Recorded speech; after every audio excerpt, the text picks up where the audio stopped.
గత 2 రోజుల నుంచి గత 11 నెలలుగా రాజ్యాధికారాన్ని కోల్పోయిన తర్వాత కాంగ్రెస్ ప్రభుత్వం వచ్చిన తర్వాత అసెంబ్లీ ఒక ప్రతిపక్ష నాయకుడిగా అసెంబ్లీకి కూడా రాకుండా ఫామ్ హౌస్లో పండుకున్న కాడి నుంచి లేచిందే తడువుగా ఏదైతే విస్తృతస్థాయి సమావేశం పెట్టిండో అదే సమావేశంలో ఏదో ఒక రూపంలో మళ్ళీ ఎన్డీఏ రూపంలో ఇక్కడికి చంద్రబాబు నాయుడు రావడానికి ప్రయత్నం చేస్తుండని చెప్పేసి మాట్లాడినటువంటి కేసీఆర్ మాటలు కానీ, అదేవిధంగా నిన్నగా మొన్న ఇక్కడ ఉన్నటువంటి సూర్యాపేటలో గెలిచినటువంటి జగదీష్ రెడ్డి గారు, మాజీ మంత్రివర్యులు గారు, ఈ 10 సంవత్సరాల రాజ్యాధికారాన్ని అనుభవించి కోటాను కోట్ల రూపాయలు సంపాదించుకున్నవారు దుక్కు చోటు మీద తిరిగి ఇలా వేల కోట్లకి అధిపతి అయినటువంటి జగదీష్ రెడ్డి గారు చంద్రబాబు నాయుడిని తరిమేసిను అని చెప్పేసి మాట్లాడినటువంటి వాక్యాన్ని ఈ సందర్భంగా మేము తీవ్రంగా ఖండిస్తామని కోదాడం తెలుగుదేశం పార్టీ.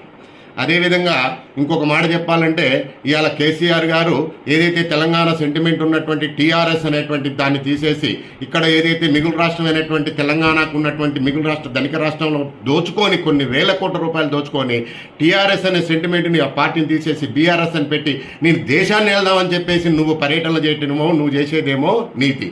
ఎదుటి వాళ్ళు అభివృద్ధి చేసిన వాళ్ళు తెలంగాణని, ఆ తెలంగాణ అంటే ఏందో ప్రపంచం ముఖ పటంలో చూపించినటువంటి వాళ్ళు ఇలా తెలంగాణని మళ్ళీ అదే అభివృద్ధి పదంలో తీసుకుపోవడానికి ఏ రూపంలో వచ్చినా కూడా ఇక్కడ ప్రజలు స్వాగతించేటట్టు ఉన్నారు. నీలాంటి దొంగల మాటల్ని ప్రజలు తీసుకునేటట్టు లేరు. దానికి ఉదాహరణ ఇవాళ 80% ఉన్నటువంటి తెలుగుదేశం పార్టీ మీరు గతంలో మాట్లాడిన నువ్వు నీ కొడుకు మాట్లాడిన వ్యాఖ్యలకి మిమ్మల్ని రాజ్యాధికారం లేకుండా ఫామ్ హౌస్లో పండబెట్టింది ఈ తెలుగుదేశం పార్టీ. ఈ తెలంగాణలో 12% ఉన్నటువంటి తెలుగుదేశం పార్టీ అది ఇండైరెక్ట్గా మిమ్మల్ని బండబెట్టింది నీ కొడుకు మాట్లాడిన మాటలకి నువ్వు మాట్లాడిన మాటలకి. కాబట్టి ఖబర్దార్ మేము చెప్తా ఉన్నాం, రాబోయే రోజులలో ఇదే తెలుగుదేశం పార్టీ మిమ్మల్ని నామరూపాలు లేకుండా చేస్తుందని చెప్పేసి ఈ సందర్భంగా మేము చెప్తా ఉన్నాం.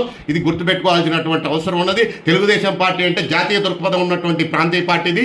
ఇది భారతదేశంలో ప్రధానమంత్రుల్ని కాంగ్రెసేతర ప్రధానమంత్రుల్ని 6గురిని చేసింది ఈ పార్టీ. కాబట్టి దీనికి జాతీయ దృక్పథం ఉంది. దీనికి తెలంగాణ, లక్షద్వీపులు, ఆంధ్రప్రదేశ్, కర్ణాటక, తమిళనాడు వేరే తారతమ్యాలు లేవు. నువ్వు మీరు ఏ రకంగా అడ్డుపడదాం అనుకున్నా ప్రజల దృష్టిలో ప్రజల గుండెల్లో ఉంటుంది ఆ పార్టీ. ప్రజల శ్రేయస్ కోసం పనిచేద్ది ఆ పార్టీ. ఎక్కడికైనా వస్తుంది ఆ పార్టీ. ఎక్కడే రాజ్యాధికారాన్ని తీసుకుంటుందని చెప్పేసి సందర్భంగా చెప్తా ఉన్నా.